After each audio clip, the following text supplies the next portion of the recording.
Halo sahabat, hari ini kita akan bersama-sama kembali mendengarkan firman Tuhan. Ayo kita berdoa. Damai sejahtera Allah yang melampaui segala akal itu, kiranya memelihara hati dan pikiran saudara di dalam Kristus Yesus Tuhan kita. Amin. Sahabat, kalau hidup kita hancur berantakan, seluruh impian, seluruh harapan kita sirna bagaikan ditelan bumi. Apa yang akan kita lakukan? Apa yang sahabat lakukan? Respon yang paling alami adalah fokus pada penderitaan, fokus pada masalah, fokus pada rasa sakit, fokus pada kesulitan yang kita hadapi, fokus kepada hal-hal yang menyakitkan hidup kita. Itulah semua yang mengisi hati dan pikiran kita. Padahal kita tahu kan, tanpa kita sadari, kalau kita biarkan semua itu mengisi hati dan pikiran kita, kita justru meracuni diri sendiri. Lalu, kalau begitu apa dong yang kita lakukan? Kalau hidup kita hancur berantakan, semua impian, harapan kita sirna bagaikan ditelan bumi. Apa yang kita lakukan? Ayo kita dengarkan firman Tuhan. Dari ratapan Yeremia, pasal 3 ayat 19 sampai dengan ayatnya yang ke-26. Dalam tema tak berkesudahan kasih setia Tuhan. Ingatlah akan sengsaraku dan pengembaraanku, akan ipuh dan racun itu. Jiwaku selalu teringat akan hal itu dan tertekan dalam diriku. Tetapi hal-hal inilah yang kuperhatikan. Oleh sebab itu aku berharap. Tak berkesudahan kasih setia Tuhan, tak habis-habisnya rahmat-Nya, selalu baru setiap pagi. Besarlah kesetiaan Tuhan. Tuhan adalah bagianku, kata jiwaku. Oleh sebab itu aku berharap kepadanya. Tuhan adalah baik bagi orang yang berharap kepadanya, bagi jiwa yang mencari Dia. Adalah baik menanti dengan diam pertolongan Tuhan. Demikian firman Tuhan. Sahabat, tadi kita katakan kalau dunia kita hancur, apa yang kita lakukan? Tadi secara alami, yaitu fokus kepada penderitaan itu, fokus kepada kesusahan, fokus kepada nasib buruk kita, fokus pada kesengsaraan kita, fokus pada kegagalan kita. Semakin kita pikirkan, semakin memenuhi jiwa dan hati kita, semakin kita rusak, semakin kita hancur, semakin kita tertekan, semakin kita stres. Firman Tuhan berkata begini, memikirkan penderitaan, memikirkan kegagalan, memikirkan sepertinya homeless. Ada banyak orang seperti homeless. Homeless itu bukan pertama tidak ada rumahnya. Homeless itu sekarang banyak orang ada rumah tapi homeless, merasa tidak punya rumah. Merasa menjadi gelandangan, menjadi orang yang terpinggirkan, menjadi orang yang tersisihkan, menjadi orang yang tidak dipedulikan. Itu adalah racun yang pahit yang makin membuat jiwa kita tertekan. Kalau hidup kita hancur, hidup kita berantakan, hidup kita sepertinya tidak ada harapan lagi, makin kita pikirkan, makin kita tertekan. Lalu, apa yang harus kita lakukan? Itu pertanyaan sekarang. Apa yang harus kita lakukan ketika dunia kita hancur berantakan? Ya, inilah yang kita pelajari dari ratapan Yeremia ini. Firman Tuhan berkata, alihkanlah fokusmu kepada Tuhan.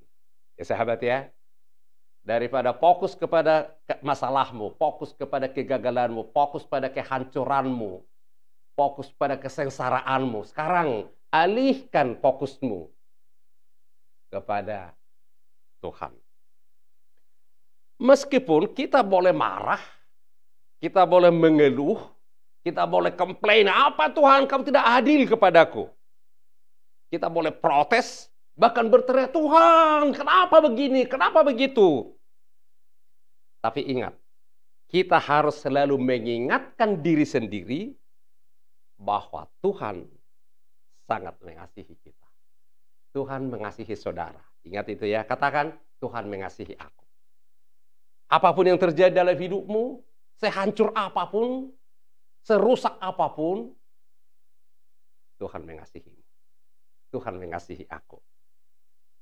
Ingatlah bahwa kita, sahabat, tidak dapat membuat Tuhan berhenti mengasihimu.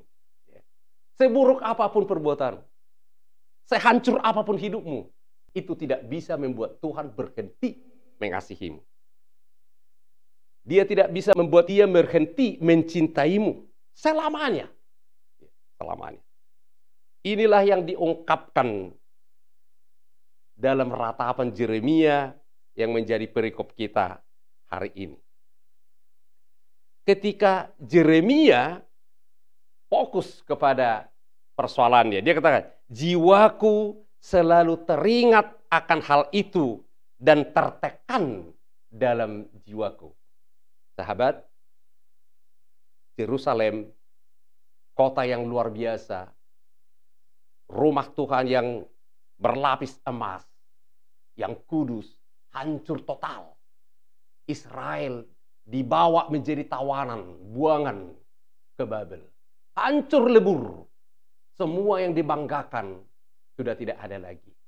Hancur. Israel jadi homeless, menjadi orang nomor 2 di Babel. Memang di sana mereka ada yang kaya, tapi selalu homeless karena itu bukan negeri yang nggak punya negeri. Ada rumah tapi merasa homeless. Yerusalem itu makanya selalu kalau aku ingat Yerusalem, aku menangis. Jadi itulah yang dialami. Semakin itu diingat, semakin dia tertekan. Jiwanya menjadi pahit dan tertekan. Jadi sahabat, kalau kita ingin mengubah hidup kita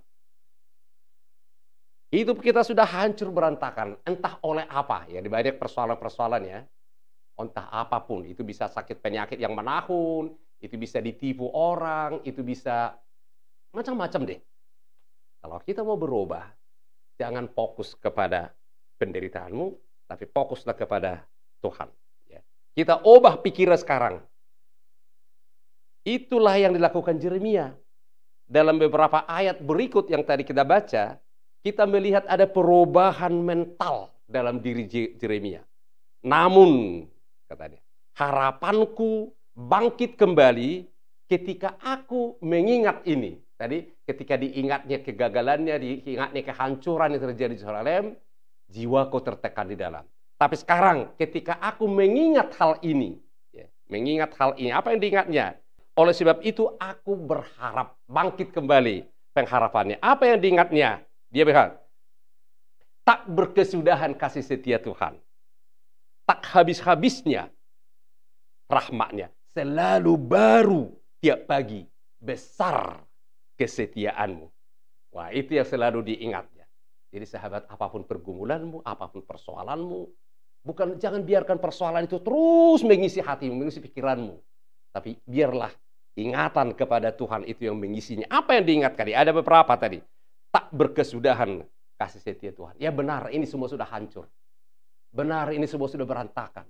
Benar, ini semua sepertinya nggak ada harapan lagi. Tapi aku tahu, yang aku ingat, tak berkesudahan kasih setia Tuhan. Tak habis-habisnya rahmatnya. Tidak pernah habis. Nggak pernah kehabisan stok. Selalu ada berlimpah-limpah. Selalu baru setiap hari. Ya. Jadi kasih setia Tuhan itu selalu baru. Setiap pagi. Express as the morning. Jadi sesegar pagi hari.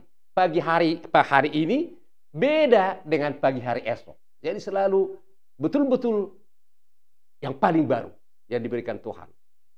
Dan seperti terbitnya matahari, sepasti ya, Sepasti. Kasih setia Tuhan itu sepasti terbitnya matahari. Jadi besok, apapun yang terjadi, matahari masih pasti terbit. Meski duniaku gelap, meski aku hancur hari ini, tapi besok matahari pasti terbit. Kesetiaan Tuhan itu besar. Sangat besar. Dan karena itu, ini yang diingat oleh Yeremia ketika dunianya hancur. Tuhan adalah bagianku. Katakan sahabat, Tuhan adalah bagianku. Jadi ada nasib sial, bukan sial bagianmu. Inilah bagianku, ini sudah. No, bukan itu bagianmu. Tapi bagianku adalah Tuhan. Tuhan adalah milikku. Tuhan adalah kepunyaanku. Karena itu aku berharap kepadanya. Jadi orang yang mengalihkan fokusnya kepada Tuhan, apapun yang terjadi dalam hidupnya, selalu berharap. Bisa berharap karena Tuhan kita, Tuhan yang kekal. Kita tidak dapat mengetahui bahwa Tuhan adalah semua yang kita butuhkan sebelum Tuhan adalah semua yang kita miliki. Jadi milik terharga, milik tertinggi bagiku adalah Tuhan. Kalau Tuhan adalah bagianku, milik tertinggi, milik paling berharga bagi hidupku, maka aku tahu sekarang Tuhan adalah yang paling kubutuhkan. Tapi sebelum Tuhan menjadi bagian paling berharga hidupku, kita tidak akan bisa merasa Tuhan itu yang paling kubutuhkan. Jadi bisa dicari yang lain. Saudaraku, sahabat, kita membuat kesalahan bodoh jika kita meragukan kasih setia Tuhan. Jadi jangan pernah ragukan kasih setia Tuhan. Apapun yang terjadi dalam hidupmu, jangan pernah ragukan kasih setia Tuhan. Karena Ratapan 3 ayat 31-33 firman Tuhan berkata begini, karena tidak untuk selama-lamanya Tuhan mengucilkan. Walaupun ia mendatangkan susah, ia juga menyayangi menurut kebesaran kasih setianya. Karena tidak dengan rela hati, ia menindas dan merisaukan anak-anak manusia. Ya kan? Keren kan? Dia, walaupun hidupku hancur sekarang, tapi Tuhan tidak akan membiarkan seperti itu. Dia selalu menyayangiku, dia mengasihiku. Tuhan menyayangi dan mengasihi sahabat. Mengasihi saya, mengasihi sahabat, mengasihi kita semua. Bukan seperti orang tua yang bengis. Ada sih orang tua yang bengis, yang marah bila kita sedikit bersenang. Jadi harus kerja. Begitu ada bermain sedikit, nggak bisa senang. Enggak. Tuhan itu bukan orang tua yang tidak sempurna seperti orang tua yang tidak sempurna, orang tua yang banyak kelemahan, orang tua yang banyak kesalahan, yang mengacaukan hidup. Bukan orang tua. Allah itu adalah Tuhan yang kekal, Tuhan yang maha tahu, Tuhan yang sempurna, Tuhan yang maha kasih, yang menciptakan kita dan untuk mengasihi kita. Jadi dia menciptakan aku untuk mengasihi aku. Jadi bukan hanya untuk menghukum kita. Karena itu sahabat, fokuslah pada apa yang tidak pernah hilang ya. Di tengah situasi persoalan kehidupan, apapun persoalan kehidupan kita sekarang, fokuslah kepada apa yang tidak pernah hilang. Apa yang tidak pernah hilang? Tuhan yang kita kenal di dalam Yesus Kristus. Tuhan dan kasih setia. Amin. Terima kasih Tuhan untuk firman-Mu yang boleh menyapa, meneguhkan, dan menguatkan kami. Benar Tuhan, dalam perjalanan hidup kami sering hampir putus asa. Karena hidup kami yang berantakan, yang kacau, yang sengsara. Dan pikiran kami dipenuhi oleh semua penderitaan. Hari ini firman-Mu mengingatkan kami bahwa bagi kami ada harapan. Yang penting kami mau mengalihkan fokus kami kepadamu, kepada kasih setiamu yang tidak berkesudahan itu. Biarlah kasih setiamu, ingatan, pikiran kepada kasih setiamu, pikiran kepada rahmat-Mu yang tidak habis-habisnya, pikiran kepada rahmat-Mu yang selalu baru tiap pagi, pikiran kepada besarnya kasih setiamu yang selalu mengisi pikiran kami, itu kami boleh berkata, Tuhan ada bagian. Aku berharap kepada. Terpujilah nama Bapa di surga. Dalam nama Yesus. Amin. Shalom sahabat. Tuhan Yesus